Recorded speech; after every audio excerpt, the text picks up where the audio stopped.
Hi guys, may ipapangap ko kayo. Picture po namin na family. Ito po, ako, yung bata, ito po yung anak ko, ito po ako, ito po si mama ko, kuya Kyle ko, kuya Kian ko, tapos papa ko. Ito, tignan niyo po. Picture family po namin yan. Tignan na naman yung kuya kong isa.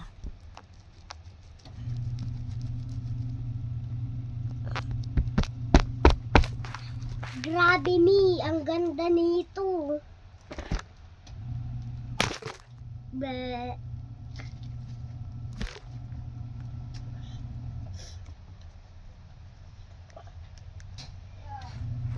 Sorry guys.